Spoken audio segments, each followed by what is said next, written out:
हाँ जी। सबसे पहले तो आई एम एक्सट्रीमली सॉरी कि आपको यार दोनों वीडियो में से ये वाला वीडियो चूज़ करना पड़ा। दो वीडियो मैंने पोस्ट किए, एक ये है am I writing mains pre pass हो गया तो अब क्या, और दूसरा है कि फेल हो गया तो अब क्या। ठीक है, तो कोई बात नहीं, फेलियर्स आते रहते हैं जीवन में। पहले तो फेल किसे बोलेंगे, ठीक है। आप फेल नहीं हुए, आप रिजेक्ट हुए हो। तो क्या है यार, मैं आपको यही बोलना चाह रहा हूँ कि ज़्यादा दुखी मत हो इस चीज़ में। आप मान लो इस प्लेटफॉर्म पे खड़े हो, आप फेल होते जब आप ये वाला बंदा होते, ठीक है। आप ये वाले हो और फिर भी डूब गए हो, तो फिर आप फेल नहीं हो। क्यों? क्योंकि ये वाला बंदा वो है जिसने एग्ज़ाम नहीं दिया, जिसने ट्राई ही नहीं किया, ठीक है। ये दूर खड़ा है एग्ज़ाम से, इसे मैं फेलियर मानता हूँ। आप कूदे, आपने तैरने की कोशिश की, आप गिरे। ये सब लोग जितने भी आप स्क्रीन पे देख रहे हो आप, ठीक है, क्या आप इनको फेलियर मानते हो? क्या, पहले ये बता दो मुझे। दिलीप महेचा सर, निर्मल गहलोत सर, राजवी सर, अमिताभ बच्चन, ये दिनेश कार्तिक, ये सब लोग फेल हुए हुए। यदि ये सेलेक्ट हो जाते तो ये तीनों जब सेलेक्ट हो जाते तो ये कहीं ना कहीं एक जॉब कर रहे होते, ठीक है। अमिताभ बच्चन 90s में बैंकक्रप्ट हो गए थे। बैंकक्रप्ट का मतलब समझते हो कि आपके पास कुछ पैसा नहीं बचा है, आपके ऊपर लोन और हो गया है, ठीक है। दिनेश कार्तिक यार, मतलब मौका ही नहीं मिलता था क्योंकि धोनी विकेट कीपर थे, और एक मौका मिला इनको अच्छे से, और बांग्लादेश वाला मैच आपको आज भी याद होगा, ठीक है। तो फेलियर कुछ नहीं होता, हम सारी चीज़ों से सीखते हैं। पता नहीं सोसाइटी में ये बना दिया गया है, और मैं फालतू का ज्ञान नहीं दूंगा आपको। दुख होता है, होगा यार, दुख होना जरूरी भी है। मैकेनिज्म बना रखी है भगवान ने कि जब आपको दुख होता है तो एक ट्रिगर होता है आपको। दुख होने से आप उस चीज़, जैसे हम चलते चलते ठोकर खा जाते हैं ना, ठोकर खाने से लगती है अपने मान लो ठोकर खाने के बाद में पेन नहीं होता अपने, तो फिर अपन ठोकरे खाते ही रहते और अपने लिम्स को ख़राब कर देते, अपने पैर को परमानेंटली डैमेज कर देते। लेकिन भगवान ने पेन नाम की चीज़ क्यों बनाई है? ताकि अगली बार से उस जगह से गुजरे तो हमारे माइंड में फीड हो जाए कि वहाँ पे चोट लगती है, दर्द होता है, तो हम आराम से गुजरे। तो हर चीज़ का एक मैकेनिज्म होता है। पेन, दर्द इसीलिए बनाया भगवान ने, ठीक है, ताकि हमारी जो न्यूरल रेस्पॉन्स है वो इतने अच्छे तरीके से काम करे कि हम परमानेंट डैमेज, ये हाथ कटने से बच जाए, पैर कटने से बच जाए, इसलिए छोटा मोटा पेन। तो वही वाली चीज़, दुख होगा, नॉर्मल, इट्स गुड। देखो यूजुअली क्या होता है कि हमें सिर्फ लाल ब्लॉक्स दिखती हैं, ठीक है, ये सक्सेस की ईंटें, जबकि जो दीवार खड़ी होती है ना किसी की पर्सनैलिटी से, उसमें सक्सेस और फेलियर दोनों का बराबर रोल होता है। ये जो बीच वाली ईंटें देख रहे हो ना आप, ब्राउन और ब्लैक वाली, ये होना जरूरी है, इनके बिना दीवार खड़ी नहीं होगी लाइफ की। ये कोई भी ऐसा कोई इंसान बता दो जो फेल नहीं हुआ है, ठीक है। बहुत बार लोग फेल होते हैं, और ये सब एग्जाम्पल मैंने आपको बताया, इनका एग्जाम निकल जाता तो ये आज पता नहीं किधर होते, ठीक है। तो मौका आएगा, अपने को प्रिपेयर्ड रहना है, लेकिन ज़्यादा दुखी नहीं होना है, ठीक है। ये वही वाली बात है, अंग्रेजी में लिखी हुई है, बस मुझे वो सब लाइनें बोलना नहीं आती कि घुड़सवार तिफल और वो मैदानों में दौड़ते हैं, पता नहीं क्या क्या, मुझे नहीं आता वो शेर व शायरी, ठीक है। मुझे सिंपल सी बात करना आती है, जो प्रैक्टिकल बात है। The coolest people I ever met have the most colourful pasts, they have lives of risk, made bad choices, learn lessons, explored, and they are not afraid of being real, ठीक है। आप ना अब successful होंगे ना failure के बाद में, तो आप रियल मैच्योर होंगे, आपको अपनी रियलिटी दिखाने में कोई शर्म नहीं आएगी। बहुत सारे लोग जो फर्स्ट अटेम्प्ट में बन जाते हैं, वो लोग हवा में होते, मैं सबका नहीं बोल रहा, ऐसा नहीं है, लेकिन मोस्ट ऑफ द लोग उनमें ऐसा होता है कि हवा में होते हैं, उन्होंने कभी फेलियर को फेस नहीं किया, उनमें मैच्योरिटी नहीं थी, उनमें कम्युनिकेशन स्किल्स नहीं होती।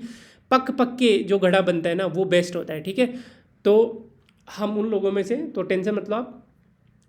अब एक बात बताओ, आप रिजेक्ट हो गए तो इसका मतलब आप क्या इनकेपेबल हो क्या? देखो फेलियर दो टाइप से होती है।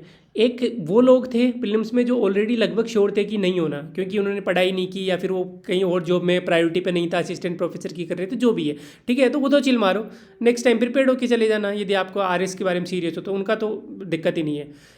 कुछ लोग ऐसे होते हैं जो बेड लक या एग्जाम डे के दिन कुछ खराब हो गया, इसीलिए मिस्टेक ज़्यादा हो गई उसके कारण, तो यार सैड होना या फिर रोना लाजिमी है, कोई दिक्कत नहीं है, बहा दो उसको, कोई दिक्कत नहीं है, ठीक है। लेकिन मैं बस इतना बोलना चाहूँगा कि यार होपलेसनेस नहीं आनी चाहिए, इनसिक्योरिटीज़ या डाउट नहीं आना चाहिए, अपने कैपेबिलिटीज़ पर डाउट मत करना। मैं बता रहा हूँ, सब लोग फेल हुए रखें, और ये कोई गलत बात नहीं की इन्होंने, ठीक है। गिल्ट में मत आना, आपने अपना काम किया है, बस वही मैटर करता है, ठीक है। अब ये सब तो ठीक है सर, लेकिन ये बताओ अपने घर वालों के, अपने आसपास के, अपने दोस्त जो उम्मीद लगा रखे थे, रिश्तेदार जो भी है, उनको कैसे फेस करें? देखो तीन टाइप के लोग होते हैं अपने आसपास। एक वो होते हैं जिनको ट्रस्ट है आपके ऊपर, और वो एग्ज़ाम प्रोसेस से समझते हैं, जैसे कोई मेरा जैसा इंसान है, ठीक है। मुझे पता है कि प्रीलिम्स ईजी हो सकता है, लेकिन फर्स्ट स्टेज है, लेकिन इसका मतलब ये नहीं कि बहुत ईजी है। ये अनप्रिडिक्टेबल स्टेप होती है, इसमें एग्जाम के दिन पे बहुत डिपेंड करता है, लक पे, बहुत सारी चीज़ों पे डिपेंड करता है। तो मैं आप लोगों को कभी जज नहीं करूँगा यदि मेरा जैसा इंसान जिसने अच्छे खासे एग्जाम लिखे हुए हैं, जो गया हुआ है इंटरव्यू तक, जो सेलेक्ट हो रखा है ढंग से, ठीक है, तो उनकी तो टेंशन मत लो, आप चिल मारो, we do understand your situation, ठीक है।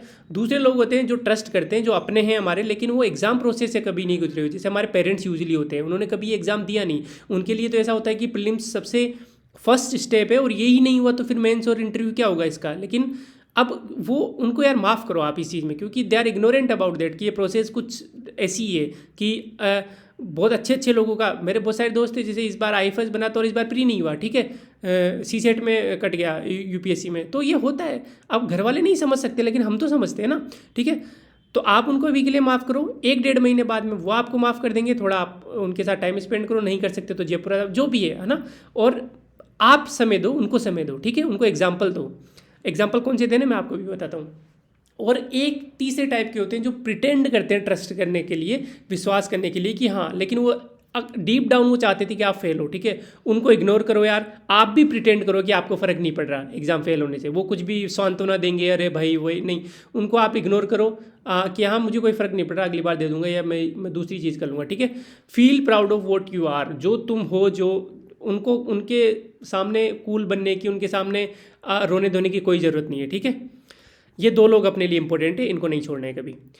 Is it normal to fail prelims? हाँ बिल्कुल यार, मैं एक फेमस एग्जांपल है यहाँ पे, मैं नाम नहीं लूँगा उनका क्योंकि नाम लेना सही नहीं है, लेकिन वो बहुत फेमस एग्जांपल है, सेलेक्टेड भी और प्री नहीं हुआ था पिछली बार उनका, तो बहुत नॉर्मल है ये। मेरे साथ मेरी बैचमेट थी IIT में 2017 बैच की, अभी IPS है काजल, यार 3 बार प्रीलिम्स नहीं हुआ शुरू के, ठीक है, and she is very competent person.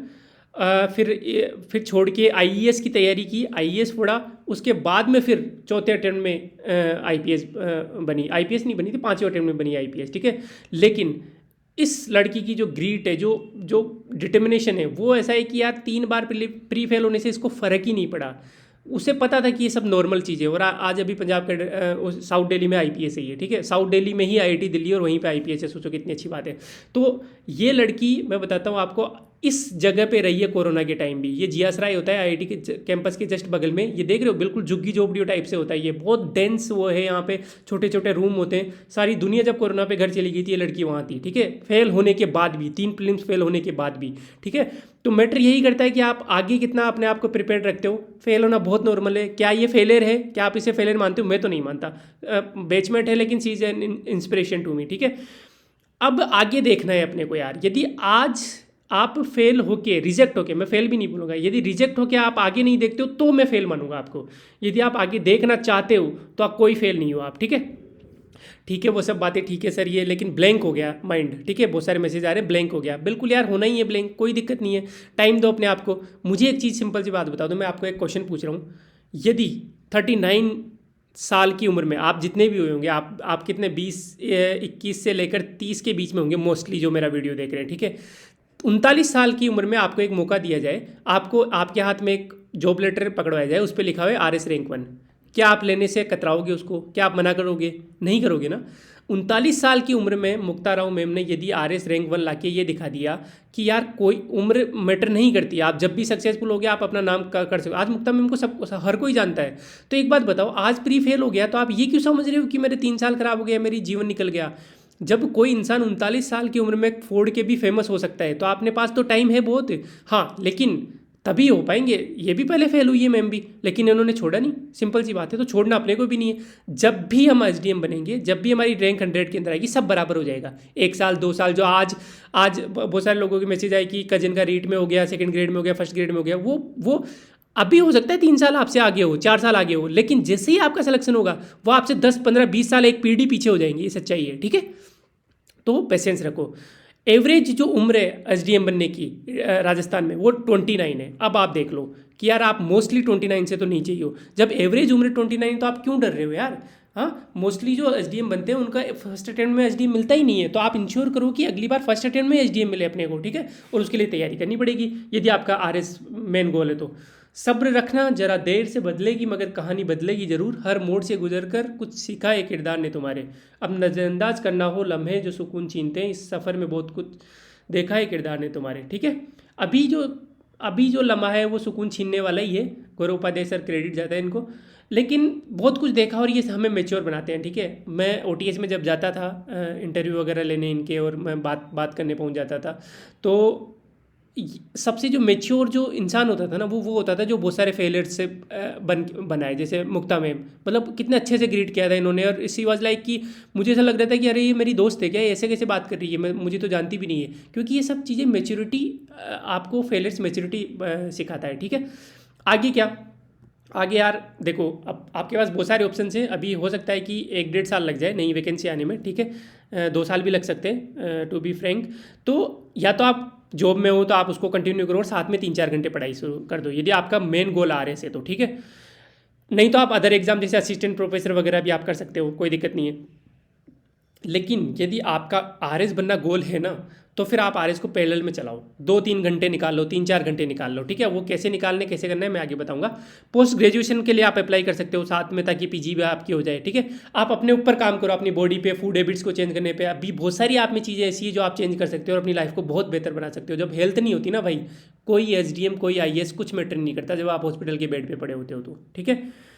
2 साल निकलने में टाइम नहीं लगता भाई, कैसे अगला प्री आ जाएगा आपको पता भी नहीं चलेगा। इसलिए मैं बोल रहा हूँ कि मेंस की इतनी अच्छी तैयारी करके रखो कि मैं बता रहा हूँ, अब अभी कितने लोगों ने, 20,000 लोगों ने प्रीलिम्स निकाला होगा इस बार, उनमें से सिर्फ 2,000 ही मेंस देंगे, ठीक है। और सॉरी 2,000 ही इंटरव्यू देंगे, और फिर उसमें से प्रॉपर जो पोस्ट मिलेगी सेटिस्फैक्ट्री, जो तो 150 लोगों को ही मिलेगी। बाकी 150 में से 20,000 में से 150 हटा दो, 20,000 में से 150 हटा दो, वो तो आपकी तरह ही है, बस रिजेक्ट वो लेटर स्टेज में होंगे, ठीक है। तो आप ऐसा करो ना कि इतनी तैयारी कर लो मीनवाइल कि ये 150 में अगली बार आप आ सको, ठीक है। उसके अलावा आप स्किल डेवलप कर सकते हो, जैसे कोडिंग वगैरह, आपको ऐप डेवलपमेंट, वेबसाइट डेवलपमेंट, आपका बीटेक मान लो, बीटेक या MCA BCA वो है, तो आप पैरेलल में, है ना, जैसे 4-5 घंटे आपने वेब डेवलपमेंट, ऐप डेवलपमेंट को दे दिया, कोडिंग को दे दिया, वर्ड, माइक्रोसॉफ्ट, जो भी है ना, मैं आपको अपॉर्चुनिटी दे सकता हूँ यदि आपको चाहिए तो, ठीक है। मैं जॉब दे सकता हूँ आपको इस टाइप की। तो आप नॉवेल्स वगैरह पढ़ना शुरू करो, सेल्फ हेल्प बुक्स पढ़ना शुरू करो, अपनी बॉडी पे काम करो, हेल्थ पे काम करो, आप चाहे लड़का हो चाहे लड़की हो, कोई फ़र्क नहीं पड़ता, ठीक है। तो इन 2 सालों में अपने आपको पूरी ट्रांसफॉर्म करना है अपने आप को। मैं कैसे हेल्प कर सकता हूँ, कनेक्ट कैसे हेल्प कर सकता है आपकी, ठीक है। यदि आप मेंस वालों के साथ ज्वाइन करते हो, कुछ बच्चे जैसे कलम प्रोजेक्ट चल रहा है आंसर राइटिंग का, ठीक है। उसके अलावा टारगेट 120 जो पेपर 4 का चल रहा है, उसके अलावा कोर्सेज लेंगे हम लोग, है ना। यदि उनके साथ आप भागना चाहते हो, अपना टाइम खराब नहीं करना चाहते, तो वो ज्वाइन कर सकते हो। यदि आप चाहते हो कि नहीं हम थोड़ा स्लो चलना चाहते हैं, हम पैरेलल में कुछ अपनी जॉब या कुछ स्किल या फिर जो भी करना चाहते हैं और साथ में हम तैयारी करना चाहते हैं 3-4 घंटे, तो आपके लिए सेपरेट बैच भी हम लॉन्च कर सकते हैं, यदि 100-200 लोग भी हो जाएंगे तो, ठीक है। और मैं अपने लिए नहीं बोल रहा, आपको जहाँ भी अच्छा लगे, आपको कोई मेंटर, कोई गाइड, कोई इंस्टीट्यूशन, कोई भी कोचिंग जो भी अच्छा लगे, जो आपकी हेल्प करने के लिए तैयार है, आप उसको ज्वाइन कर सकते हो, ताकि आपकी कंटिन्यूटी बनी रहे। कंटिन्यूटी ब्रेक मत करना, यदि RS आपका मेन गोल है तो, है ना। इमीडिएटली आप क्या कर सकते हो यार, मूवीज़ देखो, फैमिली के साथ टाइम स्पेंड करो। यदि फैमिली थोड़ी नेगेटिव हो रही है, लाजिमी हो सकती है, तो आप खेतों वेतों पे चले जाया करो, यदि गाँव में तो। नहीं तो सिटी आ जाओ, सिटी आके आप एक्सरसाइज वगैरह का टारगेट सेट कर लो, ट्रिप पे जा सकते हो, है ना, दोस्तों के साथ। बस गिल्ट में मत हो, गिल्ट में आप टाइम खराब करोगे। जो होना था हो गया, आप कि यार मैं ट्रिप पे कैसे जाऊँ, मैं तो प्री फेल हो गया। अरे भाई कोई बात नहीं, बहुत लोगों का होता है, ठीक है। जिन्होंने फोड़ा है पहले, उनका भी प्री फेल हो रखा है, ठीक है। अपने पार्टनर के साथ आप टाइम स्पेंड कर सकते हो, जो भी आपका बॉयफ्रेंड है, गर्लफ्रेंड है, या फिर स्पाउस है, जो भी है ना, हस्बैंड वाइफ, तो इट्स वेरी नॉर्मल। मैं ये बोल रहा हूँ कि प्री फेल होना बहुत नॉर्मल चीज़ है, कोई बड़ी बात नहीं हुई आपके साथ, ठीक है। मेरे फाइनल वर्ड्स क्या है यार, खुश रहना सीखो यार लाइफ में। भगवान का शुक्र अदा करो कि आप इन दोनों जगह पे नहीं हो, आप जिंदा हो, ठीक है, और आप हॉस्पिटल में नहीं हो। जब आप हॉस्पिटल में जाते हो, आप विजिट करके देख लो, यदि आप जयपुर में हो तो SMS हॉस्पिटल, या जो भी आप जिस भी डिस्ट्रिक्ट में हो, अपना डिस्ट्रिक्ट हॉस्पिटल विजिट करके देख लो। आपके हाथ पैर सलामत है, आपके सारे अंग काम कर रहे हैं, दैट्स ए ब्लेसिंग, ठीक है। इस ब्लेसिंग को इन छोटी छोटी चीज़ों के अंदर मत दबने दो, प्लीज़ प्लीज़, ठीक है। मेरे फाइनल वर्ड्स क्या है आपके लिए, कुछ दिन अच्छे गुजरेंगे, कुछ दिन बुरे गुजरेंगे, कुछ दिन तेज गुजरेंगे, कुछ दिन टहरे टहरे गुजरेंगे। जीवन फिर भी रहेगा, तुम फिर भी रहोगे। आज के दिन तुम क्या चुनोगे, उम्मीद या उदासी, यह तुम पर निर्भर करता है, सिर्फ तुम पर, ठीक है, उम्मीद या उदासी। थैंक यू सो मच अपना टाइम देने के लिए। इस तरीके से यदि आप मुझसे जुड़ते रहना चाहते हो, मेरे से वार्तालाप करते रहना चाहते हो, संवाद करते रहना चाहते हो, तो आप टेलीग्राम चैनल ज्वाइन कर सकते हो मेरा, कनेक्ट सिविल्स RS नाम से, और इस चैनल को सब्सक्राइब कर सकते हो। यदि थोड़ा सा भी हेल्प किया हो आपको ये वीडियो तो आप लाइक कर सकते हो, यदि फालतू बकवास लगी तो आप डिसलाइक भी कर सकते हो, और कमेंट में मुझे गालियाँ भी दे सकते हो, क्योंकि फ्रस्ट्रेशन निकालना जरूरी है, आप फ्रस्ट्रेशन निकाल सकते हो, ठीक है, कोई दिक्कत नहीं है। Thank you so much.